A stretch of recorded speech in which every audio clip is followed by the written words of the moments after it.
What is going on, everybody? It is your boy Baddog back with another video. And in this one, I want to talk about old friend Odell Beckham. Oh, that's right. Odell Beckham back in the news. And, it's kind of funny. When he left New York, I always felt like he was really heartbroken. I think it was a shot to his ego. He loved the exposure, the bright lights, the big city. A lot of exposure here in New York. It's a big town. It's one of the media capital of the world pretty much here for sports. And it's just, you're going to be famous. You're going to get all these endorsements. You're going to get a lot of stuff when you succeed here. You're going to be a superstar. You go to Cleveland, people kind of forget about you. Have you really heard much about Odell Beckham, except for maybe some of us making a video now and again? Is he all over ESPN? Is he all over the news like he was when he played here? No. But, it came out today. They asked him pretty much point blank, do you want to be back here? And Odell Beckham says, well, I don't know if I'm going to be back here next year. I don't know if I want to be back here next year. I really don't know what the offseason holds. Do I want to be here? Do I not want to be here? I don't really know.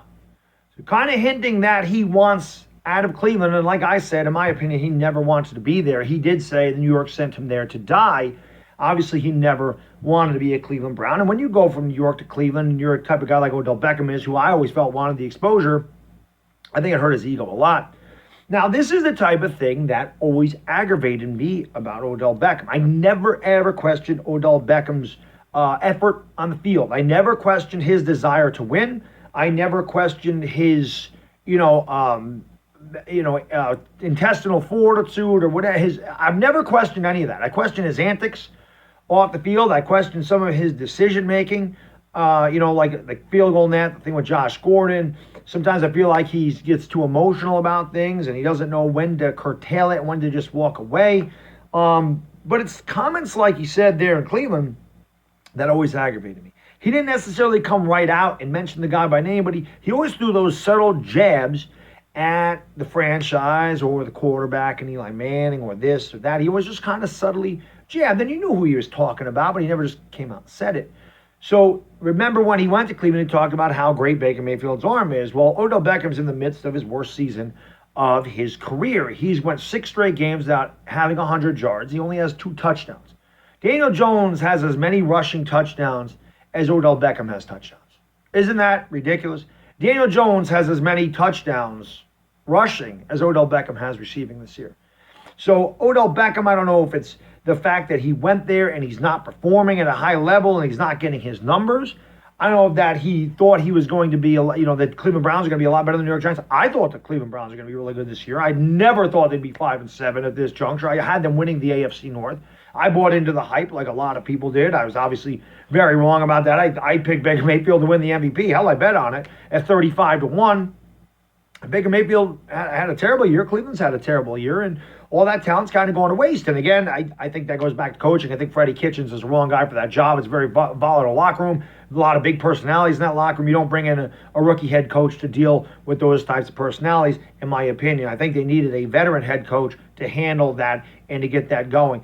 But I just found that very interesting that Odell Beckham kind of pretty much said he doesn't want to be back in Cleveland. He really does want to go to Los Angeles. I know he's mentioned this a number of times. Hollywood's out there. Odell Beckham's that Hollywood type. He likes that exposure. He likes the media attention. He likes a lot of attention. That's Odell Beckham. He draws attention himself. He's an electric player. He's one of the most talented, if not the most talented wide receiver in this league, but it's not showing up in Cleveland, and he's not getting that exposure in Cleveland that he would get in New York or Los Angeles. Now, I've said this on a number of streams.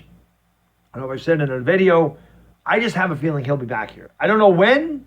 I just have a feeling he'll be back. I do. Deep down in my heart, I feel like he's going to be back here at some point. You can say, how the hell could he come back here? Why would we trade him?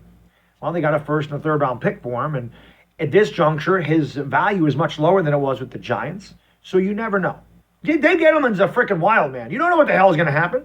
We don't know. Even the video I mentioned earlier today, which seemed to ruffle some people up, I didn't say the video today. That's not my opinion. I was commenting on an article I read. I just happened to think there was a lot of good points in the article. I didn't necessarily say I agreed with everything in the article, but I could definitely see the point, and I could definitely see what the Giants would be doing there. But I digress.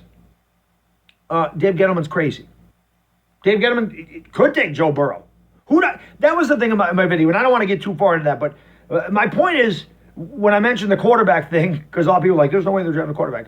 I don't know if Gettleman wanted the quarterback. I don't know if the owners wanted the quarterback. I don't know. I'm not there. So I don't know what the deal is with Tishmara and Gettleman or the owners and Shermer. Who knows exactly? But that's what I'm saying. Dave Gettleman's crazy. Dave Gettleman could take CeeDee Lamb at number 2. We don't know. Who the hell saw Dave Gettleman taking Daniel Jones at 6? You never know with Dave Gettleman. But I just, for some reason, I have a feeling Odell Beckham may be back here at some juncture. But I found that very interesting about Odell Beckham, and I know it's kind of, who cares? He plays in Cleveland now. But, you know, I mean, listen, as much as I was happy when we traded him and I kind of wanted him out of here, I still pay attention to him. I know a lot of guys are down on Odell Beckham. I know a lot of guys root against Odell Beckham. I'm not that guy. I rooted for him to succeed in Cleveland. And I still think he's a great wide receiver, one of the best in the league. I just didn't think he fit here. But, you know, after you move on and go somewhere where you think it's better, or you kind of get humbled a little bit and you come back, maybe you change your attitude. I have a feeling he's coming back here at some point. Probably way off on that, but again, it's just a gut feeling. But anyway, I just wanted to put that out there. Let me know what you guys think about this whole thing. Do you think Odell Beckham's going to be back in Cleveland? Do you think he's going to get traded? And if you do, where do you think he goes? Anyway, that's all I got for this video. It is Baddog, and I am gone. Peace!